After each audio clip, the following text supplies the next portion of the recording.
going on. Perfect. You should be able to see basically a blank screen. Yep. Basically, Yep, that's what good. I see.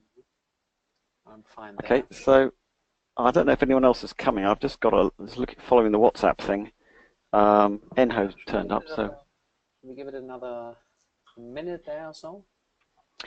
Okay, I'm not. No one's actually mentioned it in the WhatsApp about coming, but let's just perhaps give it a minute or two. Yeah, all right then. So I started the recording, and the story now we are talking about, basically, which Adam will be talking about, is like from a website here, how to find this trading strategy, how to make a trading strategy fit your personality. And since most of us here have professionally met and were speakers as well at the Talk About FX conference in London, which was held by Walter Peters, and since we all are good friends with Walter, most of us, especially Adam, is like frequently on the forum from Walter. We were thinking of like doing something as well where others can benefit from it, which is a psychology background idea of trading, and the psychology background which Adam would like to speak about, luckily. And yeah, that's the story why we're meeting up today. So Adam, I would like to move over everything to you anyways, and would like to give it a go for you. We have a half an hour. We can make it probably another 40 minutes going today, and later on or in between, if there's questions, Adam, you'll be able to see them as well in the questions pane, and to just get the questions going. Of course, it's not about the charts today, it's about a psychology background, and yeah, that's the essential thing essentially for us while trading moving forward. So Adam, please go ahead. Okay, thanks very much. This is all a bit impromptu because Frank only mentioned this morning he wanted some slides and things, and that I was giving the presentation. But I'm always happy to talk about this kind of stuff. So we'll see what I've knocked together a few slides, and we'll see what happens. I don't know. I need to get rid of that first. I don't want to see that. That move over there? Yeah, right, okay. Right, so I've put together a few slides, and it's relatively short, and it's just basically some pointers so we can discuss. So I want to try and get across a few points. This is what I do with trading psychology, and then we can have a discussion afterwards and see how we get on. Now, I've been struggling to find a name for this. I'm calling it trading therapy. Though it doesn't seem quite right. It's the process that I undergo to help me with my trading psychology. So if anyone's got a better suggestion for it once they've heard the talk, then by all means suggest it. So, you know, it's about using trading to sort your issues out, but most people, of course, and including me, are approaching it from the other way around. It's sorting your issues out so you can trade, but the two are interlinked intimately, actually. Right, okay. Some of you may know already, I'm a hypnotherapist, very much part-time these days, but I do see clients, and I use not only hypnosis, but various other techniques, which I'll talk about. But I wanted to just explain something, because it's something not everyone's aware of, or there's basically two sides to hypnotherapy or hypnosis. And the first side is what's generally just referred to as hypnosis rather than hypnotherapy, and it's about sort of positive suggestions. And so I'm sure many of you are already aware of this kind of thing. Alex in the conference gave a great talk about things like this to do with affirmations and these subliminal CDs that people use all the time, and hypnosis recordings or guided meditations, all that kind of stuff, where it's basically about reinforcing the positive side of things. So if you want to be more calm and relaxed, then you'd listen to you have an affirmation about it, and you'd have a recording about being calm and relaxed and all that kind of thing, and all that kind of thing. And the idea is that it's topping things up, it's chipping away gradually. Is just you get this relentless drip of positive messages, which is such a nice change from the usual state of affairs where it's a sort of negative drip. So it's basically breaking that flow and moving it the other way. So actually you're getting positive reinforcement all the time. So that's one side of it. But the other side is actually more of a therapeutic side, and this is what I actually call them hypnosis and hypnotherapy separately. But this is about resolving past issues. past issues which aren't resolved, and they're sort of influencing your present day behavior. And people, there's this saying that sort of time is a great healer, but it's not actually the case with many things. In fact, if anything, as time progresses, these things actually get worse. They get reinforced, and they basically, the way it's almost like something's happened to you, and your subconscious isn't happy with this thing, and so it's trying to attract your attention, say, look, there's something not right here. So it starts whispering, and if you don't listen, it sort of speaks a bit louder and louder and louder until eventually it's shouting to make sure that you hear. It's sort of almost like that sort of dynamic. And it basically, these things can be resolved, and the difference is astonishing when you actually do this stuff. As I say to anyone who will ever listen, resolving your issues is the single best thing you can do for yourself. I mean, in terms of just the benefits throughout all aspects of your life. You feel lighter and things like that. And I know Frank was recently talking about some inner child guided meditation he did, and how fantastic he felt afterwards. I mean, that's a classic example of what it's like. You resolve a block and things like that, and the change is noticeable and immediate, and really fantastic. So it is a really good thing to do, to put yourself through. Now, all these various three-letter acronyms I've got here. EFT is Emotional Freedom Technique. This was something I talked about in the conference. It's a tapping procedure. I'm not proposing to go over it again today, but if anyone wants, I can point you in the direction of resources for that. NLP stands for Neural Linguistic Programming. This is a way of looking at how we encode things in our mind. So basically by looking at how we store stuff mentally, internally, basically the way we store it actually affects how we think about it and how it influences us. So if you have a big scary picture in your mind of something that happened to you, the fact that it's sort of will be in color, it will be really close up, and or maybe moving towards you, all that kind of thing inside your head, that's how you're storing it. That makes it big and scary. But by changing it to a sort of small, distant, black and white static picture, it makes it stops the influence. It makes it feel better. So, so it's that kind of thing. Regression hypnotherapy, that's basically in hypnosis, taking someone back to the original event, the traumatic incident, and there are the various techniques you can use for resolving that, giving yourself the peace that you're looking for. Inner child I've tacked on here because of Frank.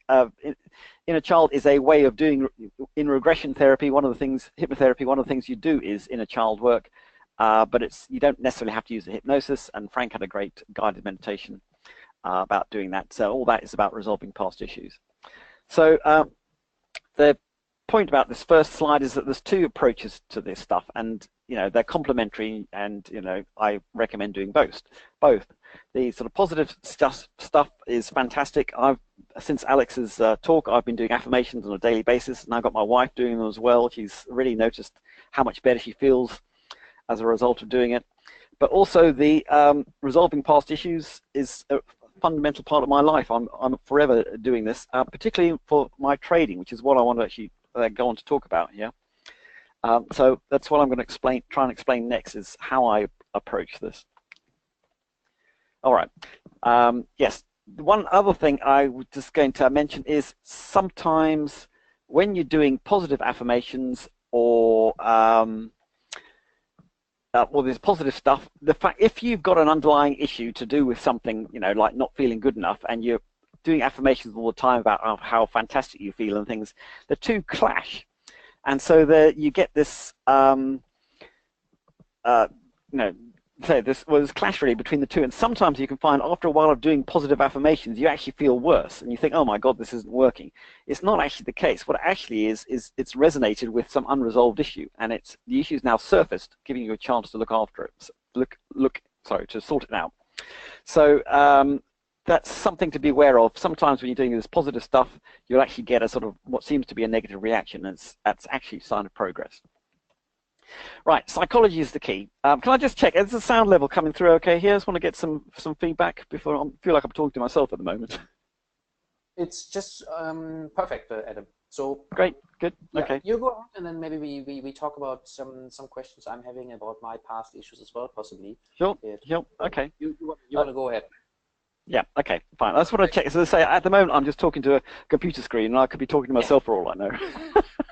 Everything's just Okay. So I just want to check you're still there. Right. yeah. Okay.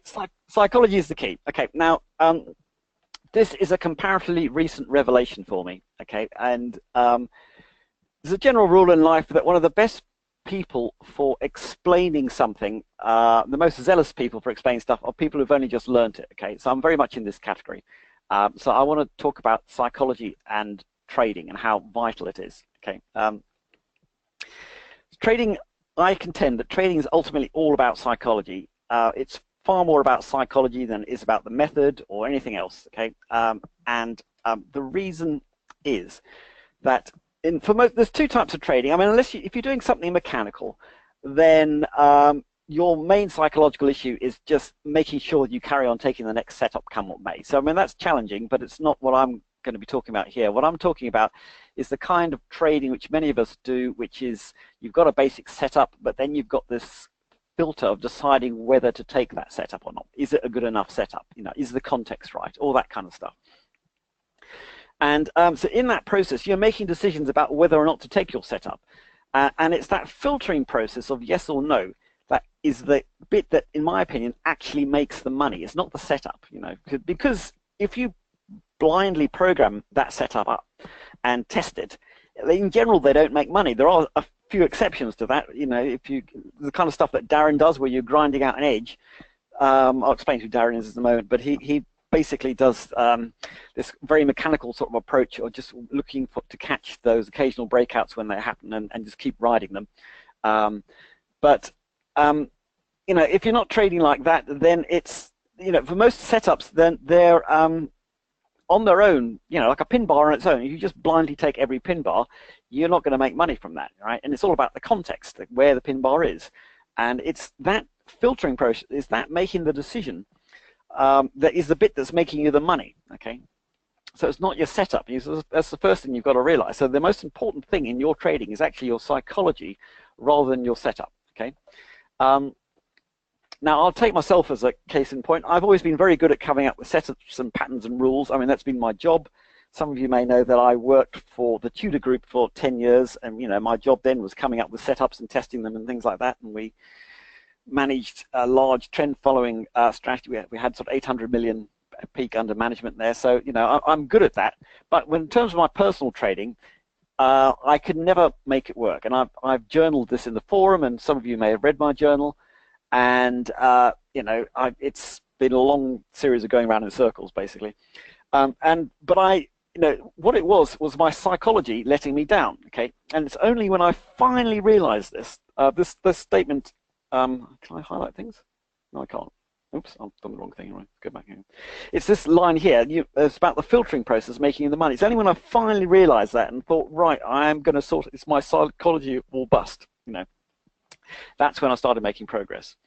Okay, so what's the next point?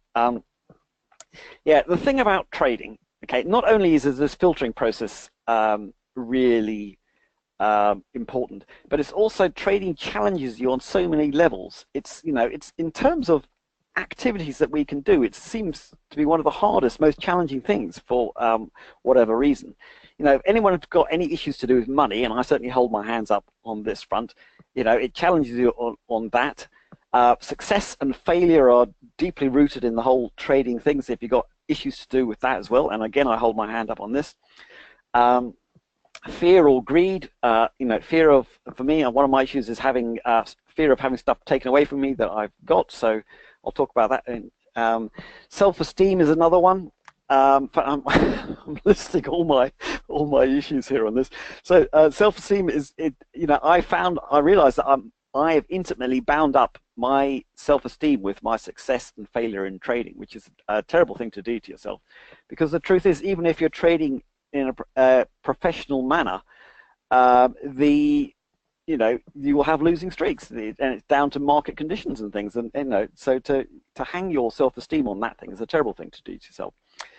And acting on impulse, if you're an impulsive person, which general, I'm generally quite disciplined, but you know, if you tend to act on impulse, then the market gives you plenty of opportunities. In fact, you know, it's that phase when the market's really sort of tearing away. You think, oh, I've got to get in on this. I don't want to miss out.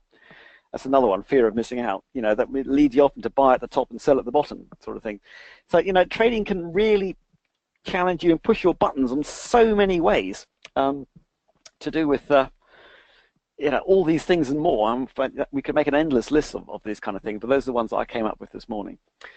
Right, okay, so this is another point which I realized only comparatively recently, is that so many people, we talked about in the conference about the cycle of doom, so many people spend their time looking for the holy grail, the strategy which is going to make them some money.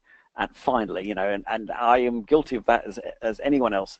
But what I finally realized, and I only realized this by trading a strategy which wasn't suited to me, what I finally realized was that you have to trade something which is suited to you. And if you're not, you're wasting your time. Okay, so you have to design your method around your personality. And I traded, some of you may have come across David Franklin. He's a prolific scalper. He makes more money than anyone else I've ever come across. And he's very good about teaching his method, and I've learned it all, and I followed the rules and things like that. But the truth is, I just didn't believe half the rules. There were things to do with inside bars had to be a certain color, otherwise you wouldn't take them. You didn't trade the last 45 minutes of an hour. You had to respect all these sort of big figures like 75 and 25. I couldn't see the reaction there when the market, you know, it's all that stuff. I just didn't believe it. And I got myself into a right old state trading this, you see. So basically, eventually, after having a bit of trading meltdown, I decided I was going to throw it all out and start from scratch and take the components that I knew that I trusted and believed in and put them together to make a strategy. So this is what I did. And the first thing I did was I threw away the 5-minute time frame, which is what David Franklin was doing, and went to 15-minute. And the great advantage of this, it's much slower. And I could do things in between, like, you know, every 4 times an hour I have to check the charts. The rest of the time I can actually do things. So I would, you know, do work or go for a walk or that kind of thing. So it took the pressure off. I also noticed that it was a time frame which I liked. You know, I could feel the rhythm of it. It was slower, but I could see how it worked basically. And then I looked at the kind of trades that I like, and I realized there's not a counter trend bone in my body. I can only do sort of trend following, and I like momentum trades. You know, that's what I'm looking for big bars, big shadows, and things like that. So I basically put together some simple rules along those lines and started trading it.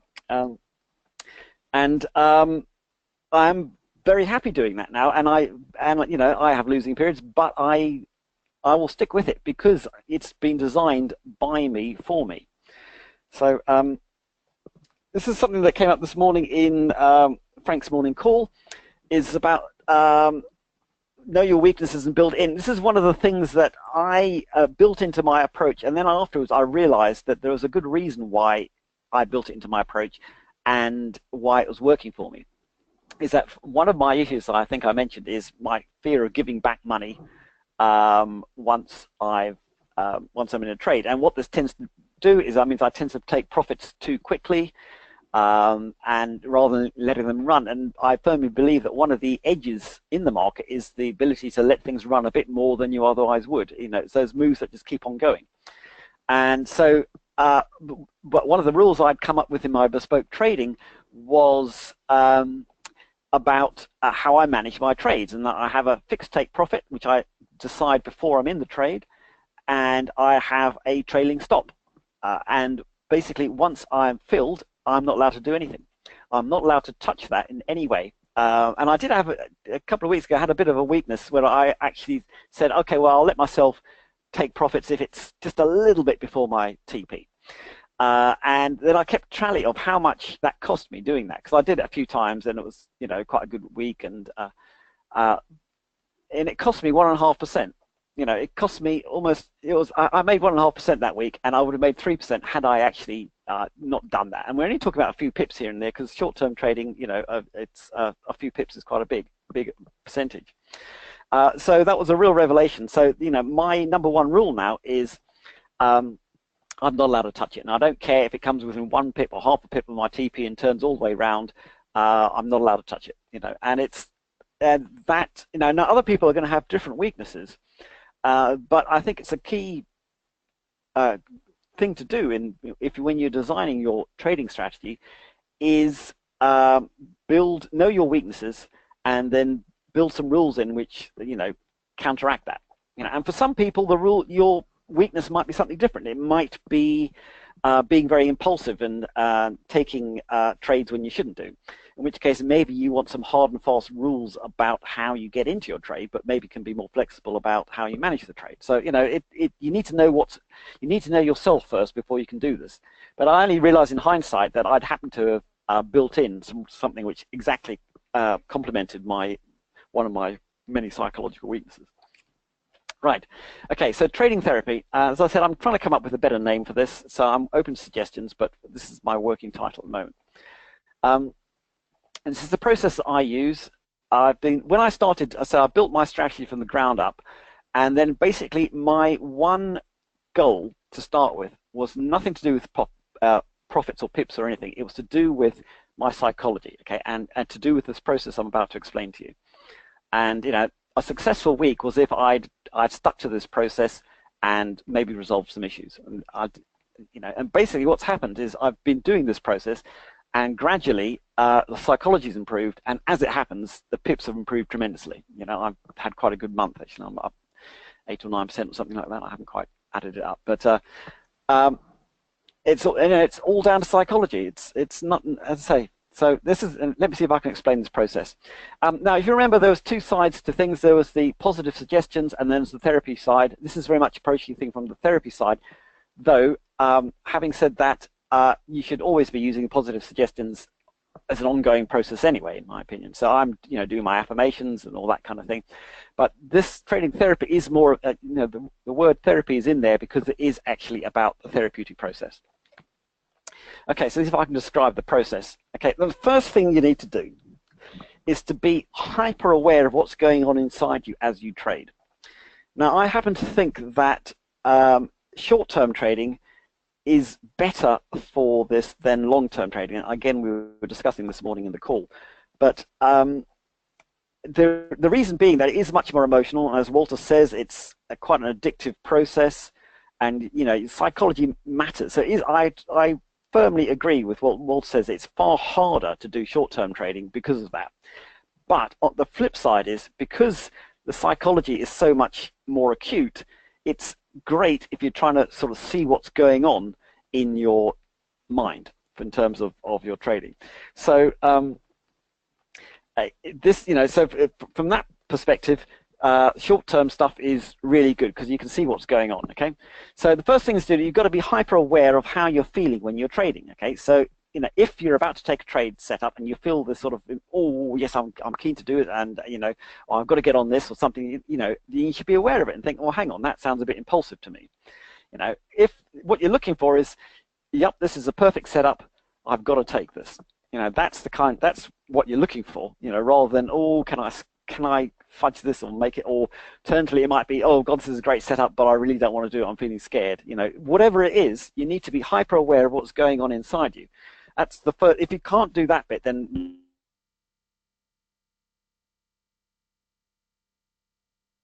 actually, you know, our emotional landscape, as it were, is just so much part of our everyday lives, we don't even think about it. So it's about stepping back and saying, hang on a moment, this is what I'm feeling. And so I've said that bit already. Okay. Okay, so when you notice a feeling, then first thing you do is step back and see if you can name it. Though it's not essential. Sometimes I can say, oh, this feeling, whatever it is. And then if you have time to resolve it on the spot, then do so. And I'll talk about that in a moment. And if you don't have that, then you can use the process called mindfulness. I don't know if you come across this, but it's basically a technique which is used quite a lot at the NHS recommend it for many of their talking therapies. It's basically stepping back and looking at the thought in your head rather than being in that thought. And what I mean by that is when an emotion comes into your head, like fear, something like that, you know, basically you feel fear. But if you step back and look at that thought, then you say, oh, look, there's a thought about fear. And it's that disassociation, that stepping back is this, you know, there's a part of the process called mindfulness. And, you know, that's just by stepping back and saying, oh, look, there's that impulsive thought about wanting to jump on a trade again. You know, that very often is all that you need to do. And you think, oh, yes, that's an impulsive thought. I'm not going to take that trade. So, you know, that's the first thing. But something that just came to mind while I was talking about this, in general, a very good process to do here is just is meditation. Okay, because when you're meditating, it's all about watching what's going on in your head. You're focusing on something, and it doesn't really matter what the something is, whether it's a mantra in your head or a candle flame or your breath or whatever. It doesn't really matter. The exercise is always the same, is that you're focusing on some thing, and then thoughts will pop in and interfere, and you know, a thought comes up, you get distracted by that, and you know, you're taken away somewhere, and then eventually you'll realize, and as soon as you do that, you say, oh, okay, no thanks, that's not my, you know, I've been distracted here, and you go back to what you're supposed to be concentrating on. And it's that process of letting go and going back to the original thing trains you to spot things as they come into your head. And so I'd say, you know, that's a great way of getting started with all this, is meditating, so you can actually see this process as it's happening. And then, you know, that gives you a fighting chance to be able to sort of step back from the whole thing. Okay, so that's the basic process. It's being hyper aware of what's going on. Every trade you take, you know, you're aware of any feeling that comes up. And for me, as soon as the feeling comes up, I'm straight in there with my tapping, which I'll tell you about, sorting it out and things like that. And I found that quite quickly I've actually moved from getting thoughts coming up almost on every trade to being quite detached about it now and fairly relaxed. And it's only taken sort of a few weeks to get to that stage. Anyway, resolving stuff. Okay, so this is, first thing is, if you've got a feeling, the first thing you need to do is actually feel that feeling, feel that issue, right? Because the reason why stuff comes up is because it's saying to you, oh, you need to know this, that I feel fear, or, you know, or I feel greed, or whatever it is. And if you don't acknowledge these things, then, as I said, they start off by whispering, then they get louder and louder. And especially for unresolved past issues, you know, the healing process begins when you actually acknowledge and feel these things. Okay, now even if it's not some huge past issue, but just some present day thing, like, say, for example, you've had a loser, you're feeling disappointed. You know, or an issue that came up this morning again, you tightened your stop up too quickly, and then, you know, the market went away, you got stopped out, and then the market then went away. First thing to do is feel it. So, you know, you sit in it, sit in that feeling and feeling, saying, this is what it feels like, instead of running away from the feeling, which is what we tend to do normally, because we, you know, we don't like nasty feelings. But the truth is, if you actually sit in the feeling, then that's the start of the process. And that can often be all you need to do, is actually just sit in it and acknowledge it. Say, yes, I'm feeling sad, or I'm feeling frustrated or angry, whatever it is, you know, and after a while it dissipates. Right. Those of you who attended the conference will know about this. Emotional freedom technique is a sort of tapping thing. I will give you the link afterwards, but it's emofree.com, emofree.com, and it's the gold standard method you want to use. I'll post a link somewhere afterwards. That's a fantastic technique. It's my #1 go-to technique now. When I did my talk in the conference, I gave some rather silly example about restricted breathing, just to come up with some idea about something you can try. But I thought about it afterwards.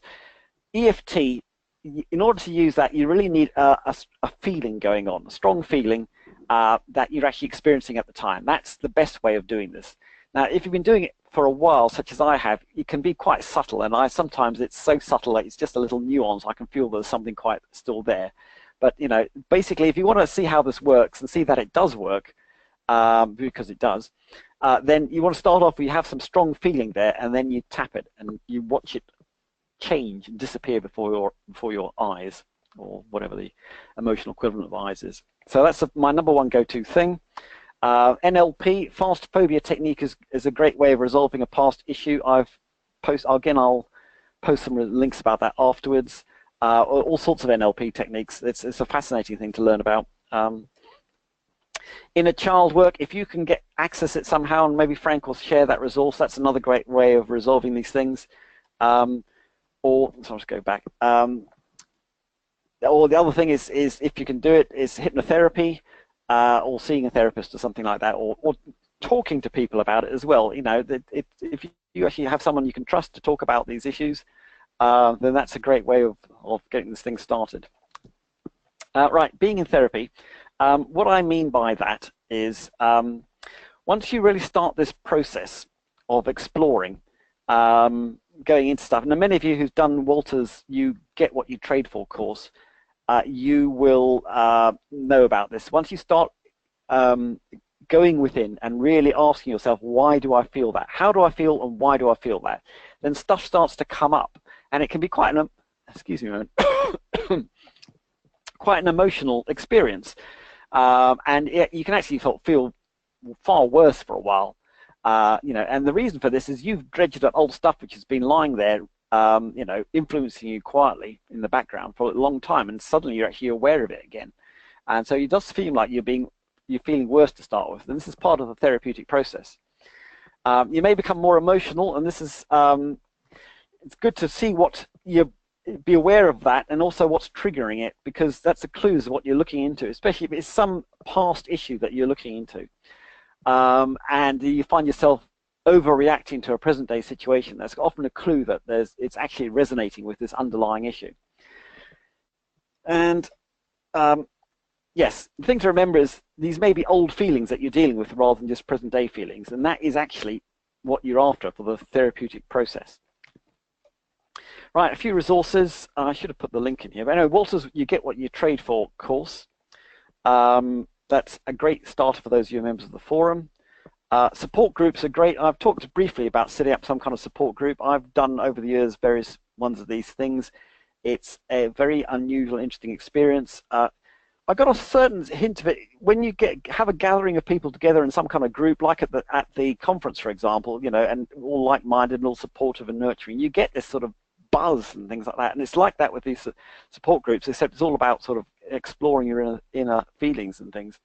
And there are things like that. I know Walter talks about something called the tribe, which I think has something to do with that. Maybe someone else knows more.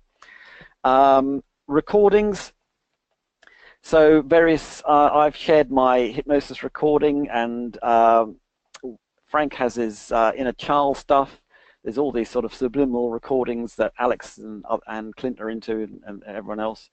There's no harm going to see a therapist. You know, if you find you can't shift something, you got something which is too big for you to sort out, or you're too close to, then sometimes, you know, you need to see an objective professional. You know, it's a good thing to do. Okay, that's the end of the show. Okay, what I'm going to do, I'm just going to do a new slide here, and I'm just putting some of these links. Perfect. Adam, so while I'm doing this, very interesting insights. Just sorry to interrupt you. We just have only a few minutes left. Okay. One thing I like you to kind of talk about a few seconds more possibly would be the affirmations. For the ones haven't attending our conference, what do you really mean with doing affirmations? Because that's also what became a really critical part in my life and my trading career, that every day now I'm doing that. Good question. Okay, so affirmations are a little positive phrase that you say to yourself, which idea it's about this drip drip of positivity. And there's certain rules about affirmations, so that the first rule has got to be in the present tense. Okay, so if you say, oh, you know, I will be a great trader, then that's always somewhere in the future, which means you're never actually going to get it. You see, so you either say I am a great trader, or I am becoming a great trader. It should always, the second rule should always be positive. So you never say, what would be an example? I'm not an impulsive trader. I mean, that's the example, because the reason why that's bad is that your subconscious mind, which is the bit you're talking to, can't process these negative it doesn't process grammar syntax properly. So you know what it hears. In order even to understand that sentence, I'm not an impulsive trader, you have to understand and take on board the concept of impulsive. So basically, you reinforce every time you say that, you're reinforcing the word impulsive, which is the exact opposite of what you want. So you know, you always express it in the positive way. So you're saying I'm a calm, detached, and rational trader, rather than I'm not an impulsive trader. So those are the two main rules. Alex has suggested including your name in it. So my affirmation at the moment is I, Adam Hartley, am a highly successful and extremely profitable professional trader. You can see it's you know, I feel good just saying it, and that's a good sign of you know, a well-formed affirmation, is that you feel this buzz of saying it. I mean, you may not believe it to start with, and that's fine. That's part of the process of reorientating your thinking towards this goal. Yeah, so those are the basic rules of affirmations, I'd say. Yeah, perfect.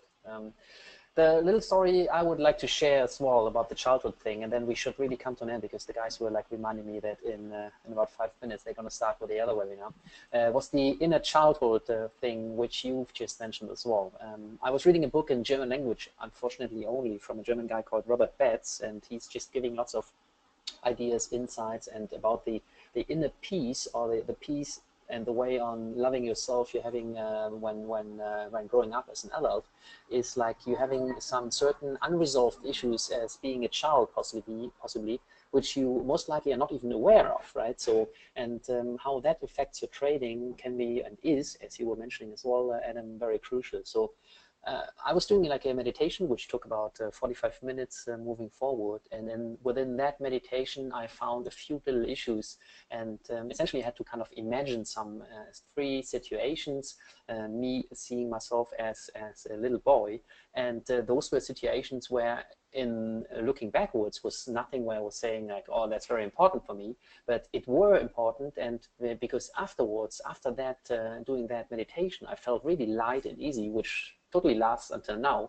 and I'm having a different feeling to that, say, young kid, the young boy within myself. So a pretty interesting story, and still I'm trying to dig something up to get that going. And Adam as well, I'm trying to possibly still do translate that text to you, so that you could maybe kind of do a recording for it, so that we can share that with everyone. I think that's something very important and something very good for trading as well. Yes, I mean, there are various other people who do things like that. There's something called Inner Vision, which does that sort of thing, and there's some kind of so there are a number of other things out there for doing that kind of work. If you look at it's a woman called Louise Hay. I spelled Louise wrong, I think. Really, Adam, sorry, we really got yeah, we got to make it go. We have lots of things to do as well moving forward. We have this session recorded anyways, which I'm going to share with you as well afterwards. Let's get the same webinar maybe going next week as well, with some more practical examples and picking up everything which you've been sharing with us. I think that makes pretty much sense, if the others would agree. Does it make sense, Adam? Yeah, sounds great. Thank you very much, Adam. Thank you very much, Frank. And you are as well here. Caroline, thanks for being so honest, Adam. Yeah, Noel's is happy as well. Ali as well. Adam, thank you for sharing. Yeah, I think very interesting insights. Let's I'll try to make a time, possibly next week, Thursday, same timing. I just have to check on the webinar which slot will be available, and I'm sharing the link, and we get the practical session going as, say, part 2 of Adam Hartley's psychology trading background. I think that's a good way moving forward. Yeah, the only trouble with that, Frank, is I'm going to be away for the next 2 weeks. Okay. I'm on holiday, I'm afraid. Okay. Well, let us check then. Let us check then how we can do it. Else, maybe Caroline and Enho like to jump in as well, or we can also motivate in terms of affirmations. We can talk to Alex. Maybe Alex. Yeah, get Alex. I mean, Alex has got no end of this kind of stuff, so get him on board. Exactly. That's how we do it. That's how we do it. I'll let you guys know. And again, Adam, thanks a lot for your insights today. And well, I'll see you latest next week, and Adam for sure in some time in the future as well, after your holidays, I assume, right? Yeah. Perfect. Great. Guys, Thanks thanks for a lot hosting, for Frank. participating. And I'll see you back here, of course, anytime soon, right? All right. Hey, Caroline. See you later. Thank you. Thanks, Adam. Okay. Thanks. Bye, guys. Bye. Bye. Bye.